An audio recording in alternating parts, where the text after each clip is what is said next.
This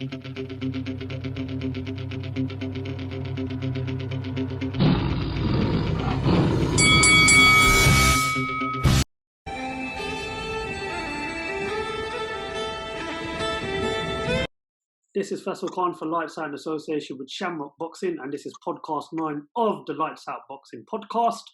And today we'll be asking the question, will boxing be the same after COVID-19? Before we get started, make sure you're following us on all the social media platforms, Twitter, Facebook and Instagram. And if you haven't already, make sure you hit that subscribe button. And yeah, guys, let's get started. Obviously, we're still under the current coronavirus pandemic situation. In 6 weeks into lockdown now, still no football, no boxing, no types of sports have been going on whatsoever.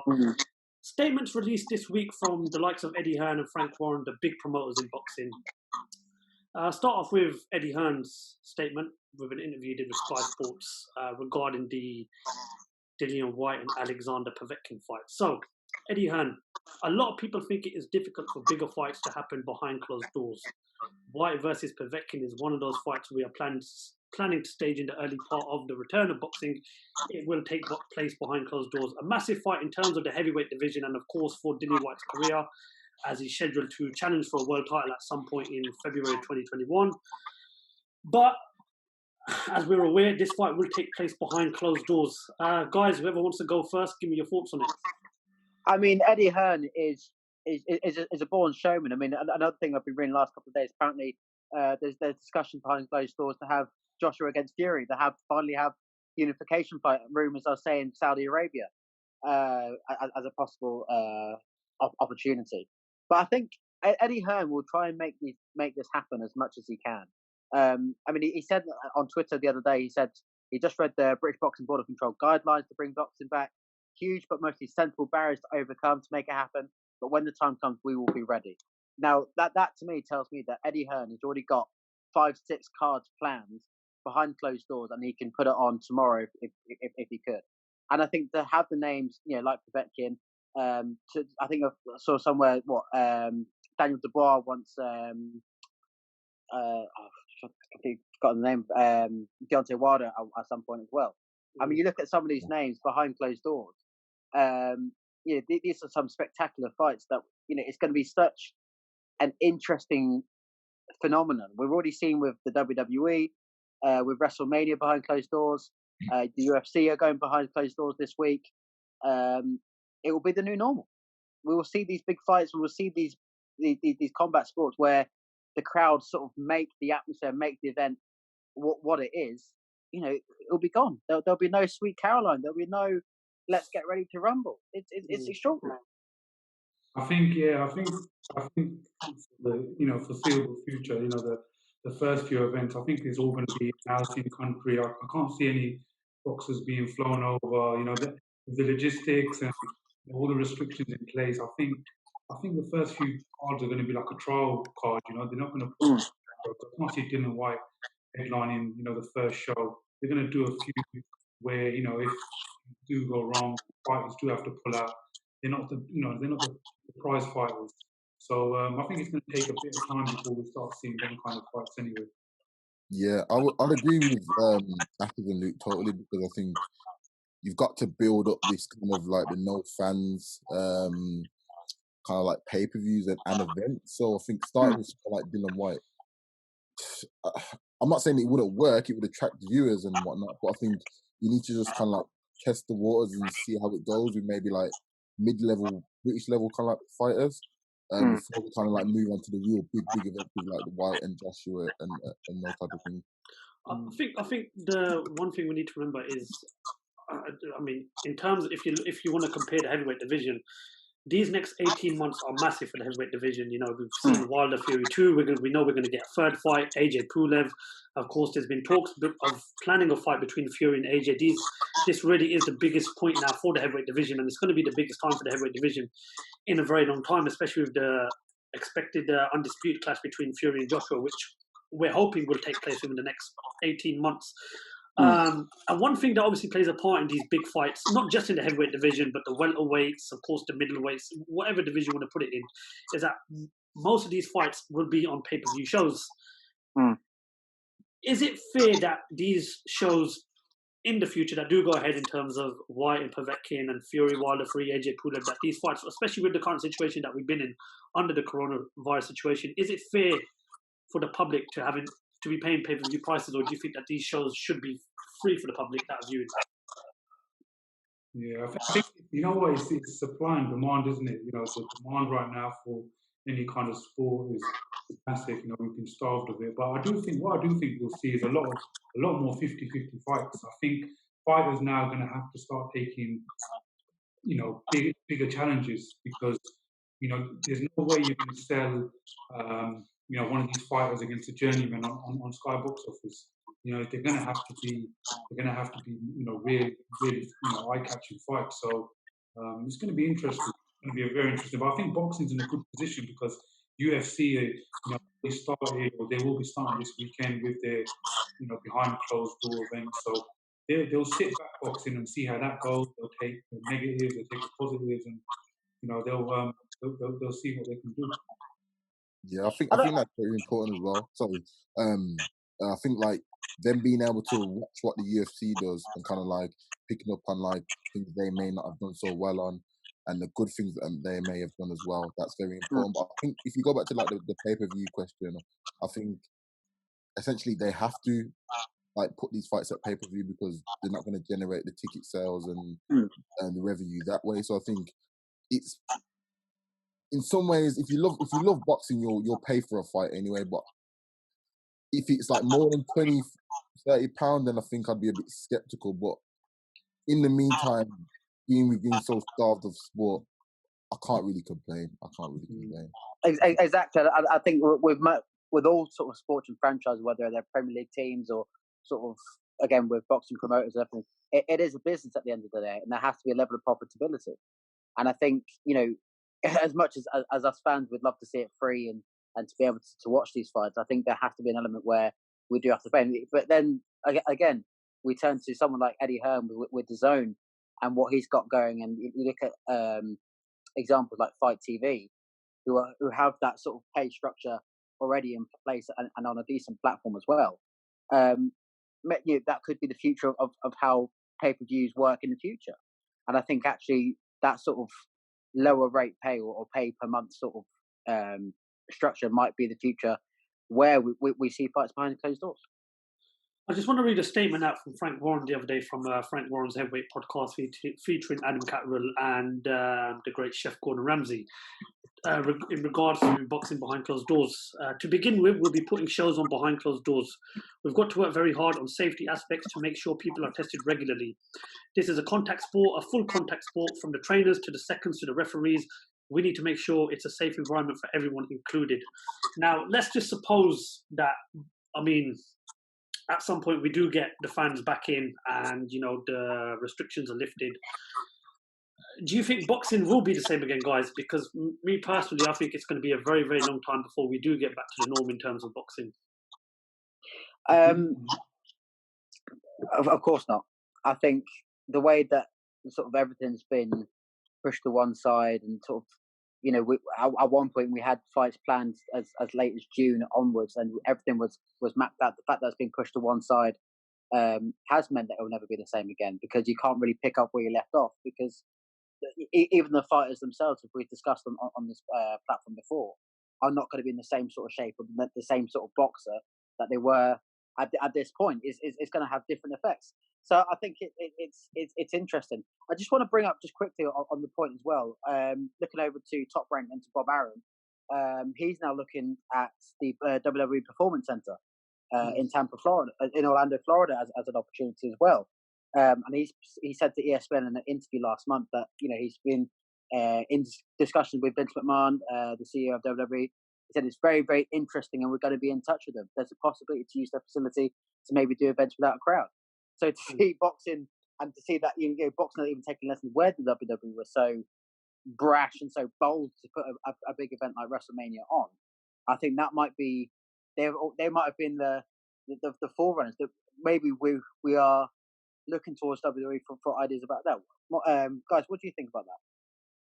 I think with the WWE thing, I think one thing we've got to remember is that Vince McMahon and Donald Trump are close friends. So like they're tight. So it's been classed as essential media in the USA, so that's why. Yeah, in the state of Florida, yeah. Yeah, and that's why obviously you've been able to see WrestleMania, Monday Night Raw, and Friday Night SmackDown still like keep going on, even though we're in a pandemic. So I think you've got to take that into account as well. But I think essentially it will become the norm. I think you are right with the streaming service with the Zone when you pay like a monthly fee. You got it with WWE Network as well. I think it was steering towards that anyway, but I think now it's just gonna make that kind of like transition a lot quicker. Yeah. Also, as well, I mean, with the WWE thing, I only found out last week that WWE is scripted. So you got, the outcome, and it's not. Although at times it looks very real, it's not as real as obviously boxing. So. I mean, obviously, it is scripted, but it's another form of entertainment. But we can't argue that it is scripted. One thing we've also got to look at now, like I mentioned at the start of this podcast, is this is like a massive time, especially in terms of the heavyweight division, because we're not far from crowning an undisputed champion. Do you think it's only fair that we put on that fights such as Wilder Fury 3, AJ Pulev, and perhaps even Fury and AJ when it is announced, are put on hold so that these fights can take place when we do get back to normal? Asif, I want you to answer that question for me.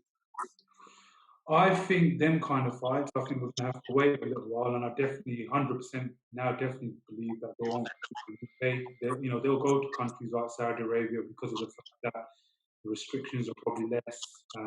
They pay a lot more money. So I think we will see those fights, but I think we might have to wait a little while now. These guys, these Furies, Joshuas, they've earned so much money now where you can wait 6 months, a year, and live off that money. Whereas the fighters that haven't earned that money, the lower fighters, we'll see a lot more of them now. So, I think we just might have to be a bit patient for these fights. It's not even that. I've said that all along. Yeah, a fight like AJ against Fury deserves to be in like Wembley Stadium, where we have 90,000 people, and it becomes a spectacle, and it brings the country together. That's an event like no other.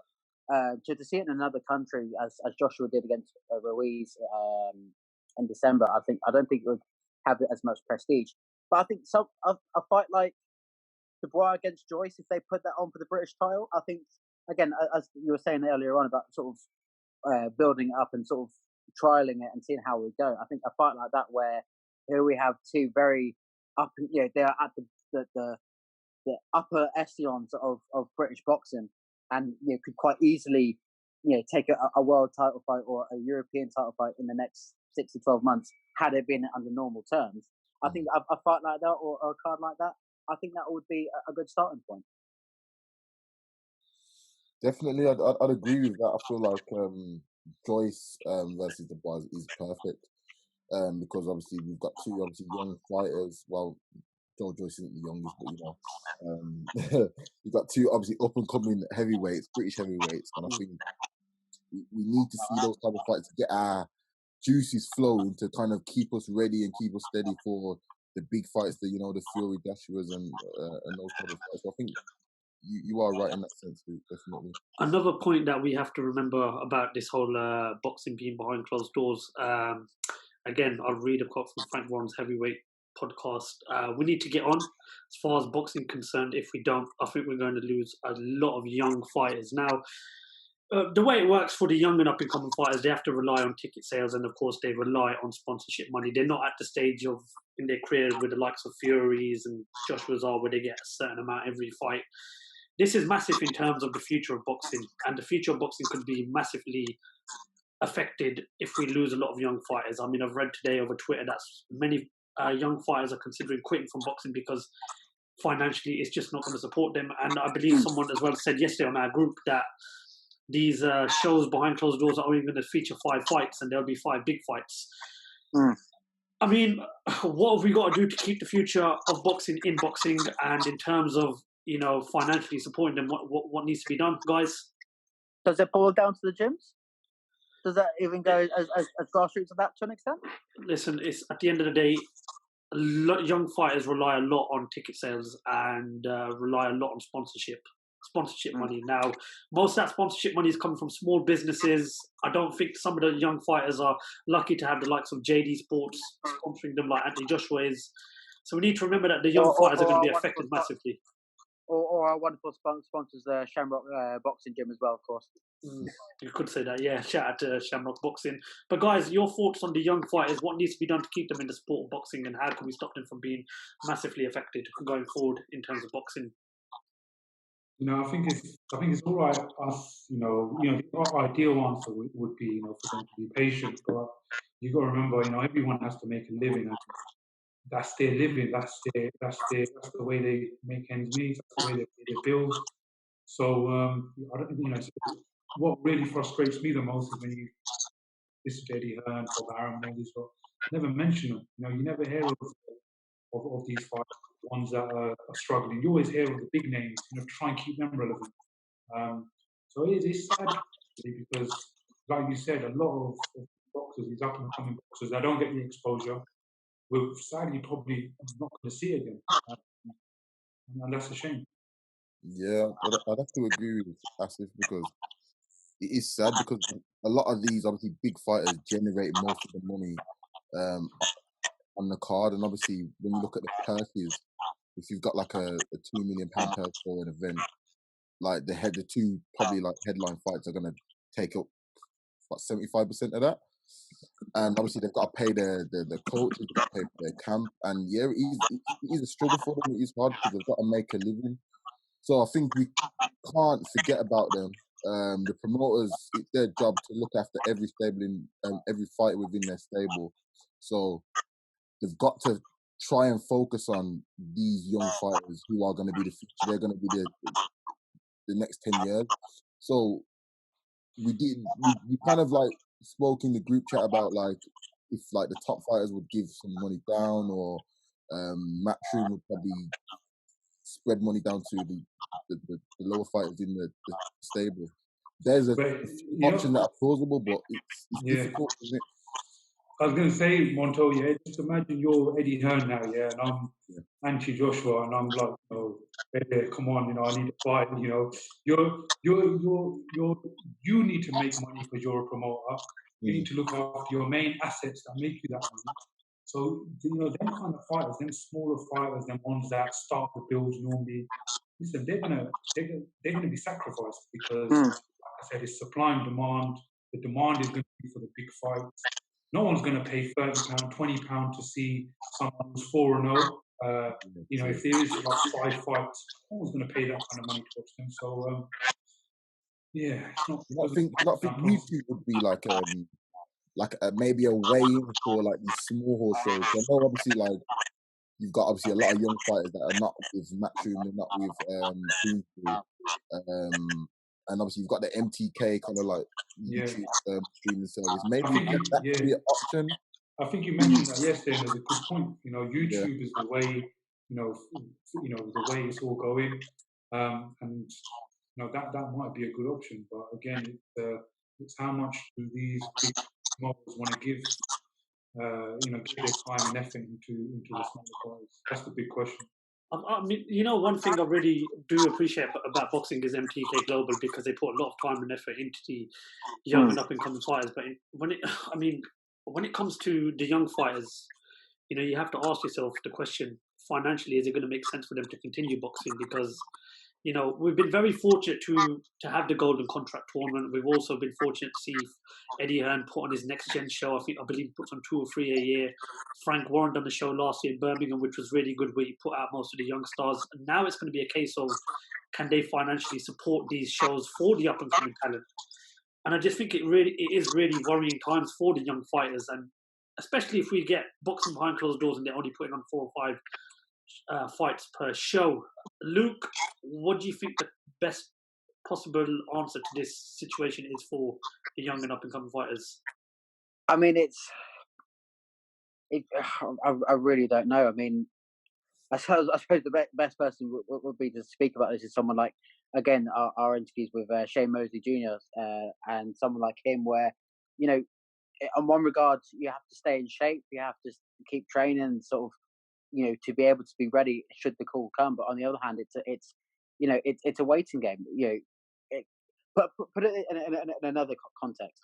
Boxers, in some regards, are self-employed to the extent that if they don't fight, they don't get paid. I'm just reading an interview with the female boxer Natasha Jonas. She did an interview with BBC Sport just on this. She said, I suppose we're like a lot of self-employed people in that when we box, we get paid. It's hard because a lot of boxers will get paid for sponsorships on their shorts or a fight day and bonus fees for fighting. Those fighting on Sky Sports or Box Nation can get bigger packages for sponsorship as it's being broadcast on different platforms. When you're not fighting, that doesn't happen. And I think it's that sort of brutality of that. There's no safety net. There's no sort of guaranteed monthly payment. It's not like an employment contract you could sign. Yes, I suppose maybe in some stables there might be some sort of scheme happening, but it's difficult especially when you're trying to break through and you're at the start of your professional career. One thing I'd like to see done after this, obviously, is for these promoters to start pushing these young talents. I mean, I know obviously everything is like it's timing and you've got to take your time, but I don't feel there's no harm in pushing the younger generation a bit quicker than normally than they are pushed. So, for example, rather than when a British fighter gets to 10-0, get him to challenge for a British title. Just maybe push him up a bit quicker. Because at the end of the day, but do you not think though, like, all right, it's all good saying like we should push the young fighters a bit more. Obviously, I think the main thing is money, which is kind of like stopping that kind of that point that you made really. And I think it's kind of important to look at like how promoters focus on specific young fighters, because we've seen loads of young fighters come through and not make the grade because boxing is so tough. And you've got like the welterweight division, for example, a tough division to break into. So, for example, let's say Eddie Hearn has like 3 up and coming welterweight, Frank Warren has like 5, and then you're trying to push those all through, and it kind of doesn't really work because it's a tough division, But it's a good point to make that you can put them up against each other, but I just think it's a bit difficult to try and push all these young fighters through when some of them won't make the grade. Some of them aren't good enough, and some of them probably don't have the kind of like the selling power as someone like a Dewante or someone like that would. I agree with what you're saying, 100% agree. But then again, you got to remember that the young fighters, they get a lot of stick because when they get to like 18-0, and people will turn around and say, "Well, who's he for? Who's on his record?" Don't get me wrong. Obviously, a young fighter doesn't want to lose so early in the early stages of his career, but at the end of the day, it's the experience that counts. Now, I'll use a prime example. I mean, Anthony Yard, I believe he lost his world title fight to lack of experience. I believe had he fought someone like maybe a Callum Johnson or Joshua Buatsi, he would have had him much more better prepared for a fight against Sergei Kovalev. I do feel as if they're tested early in their career, it helps them not only going forward, but it also gives them that experience to be in high-profile fights, which is why I like what Frank Warren's doing. He's making a lot of 50-50 fights as of lately, especially if you look at some of his super featherweights, the likes of Leon Woodstock and Archie Sharp, Declan Geraghty. He's got some really, really good fighters, and he's trying to push them as quick as possible because he believes that type of experience will be well suited for them moving forward in the future. But that's why I'll go back to the first point I made. That's why I think we'll see a lot more 50-50 fights because there'll be no choice but to take these fights. The boxing fans have been starved of boxing, of sports. These fighters haven't had no fights. They haven't made no money. The promoters need to supply the fans, supply the demand. So there'll be a lot of 50 fights. I think the days of seeing people going 15, 16, 17 and just fighting journeymen after journeymen. I think them days are at least for the next 2 years or so. Them days are gone. I think at the end of the day, as much as it's about making these fights happen and making sure the promoters put the right fighters together, I think it's also about making sure it happens safely and it happens that that everyone can stay safe and it can be a success. And I think there are so many ideas that are being tossed about. I mean, I saw something today. The WBC president Mauricio Suleiman was saying that that boxing fights can take place behind closed doors, but judges are officiating from home. I mean, as surreal as that is, but that'll be the future. And they're already saying there'll be no spitting, no ring girls. I mean, it's like, well, how stripped back can it be, before it becomes, too unsafe to do? I mean, you're saying, what if somebody gets seriously hurt? That's it. I mean, you make a good point. The first setback, the first thing that goes wrong in any sport, I think that's when the government will clamp down, and that's when they'll, 2 steps forward, but we'll take 3 steps back. when it comes to stuff like boxing. The first time an event has to be cancelled, the first time a judge catches coronavirus, the first time a boxer tests positive for it, you know, it has such a knock-on effect, and that's the worrying thing. That's we're in the land of the unknown at the moment. Obviously, only time will tell. We're hoping that not only it's boxing we're welcoming back, but also football and any other sport that we've missed out on over the last 6 weeks. But guys, I just want to thank you very much for your time. That's all we've got time for on podcast 9 of the Lights Out Boxing podcast. Before we bring the podcast to a close, make sure you guys subscribe, make sure you like, and make sure you comment, and make sure you're following us on all the social media platforms. Montell, Luke, Asif, thank you very much for your time. A pleasure as always. And that's us bringing the podcast to an end. Thank you to listen to podcast 9 of the Lights Out Boxing podcast.